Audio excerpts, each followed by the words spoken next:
Bakunzi ba Ruhago, kuri uyu gatatu tariki 23 Gicurasi 2018 imikino y'igikombe cy'amahoro irakomeza. Hakinwa umukino w'ikirarane, ikipe ya Rayon Sport izakira Etincelle kuri stade ya Kigali guhera isaa 9 n'igice.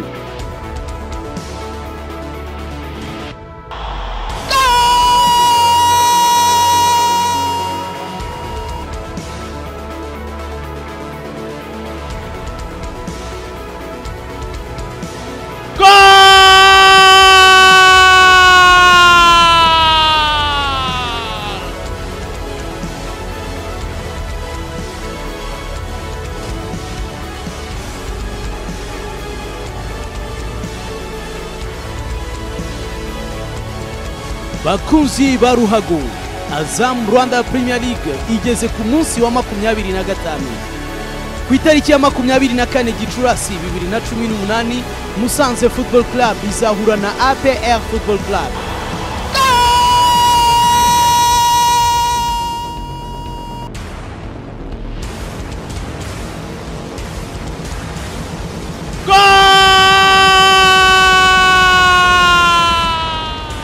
Ku itariki ya 25 Gicurasi 2018, AS Kigali izakira Bugesera Football Club.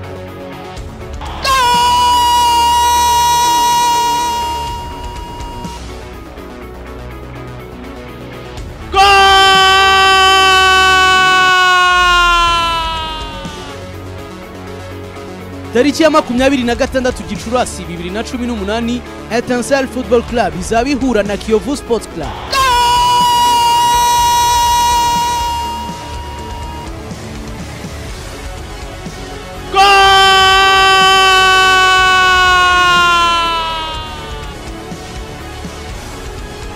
Ku itariki ya 27 Gicurasi 2018, Rayon Sport Football Club izahura na Miroplast Football Club.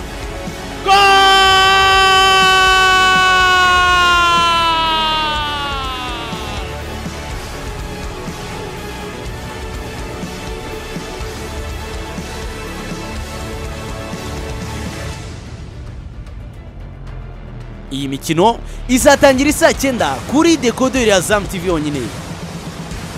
Buri fatabuguzi rikunogeye aho uri hose mu gihugu ukoresheje MTN Mobile Money, Tigo Cash, Airtel Money cyangwa ugana abaduhagarariye mu gihugu hose. Azam TV, imyidagaduro kuri bose.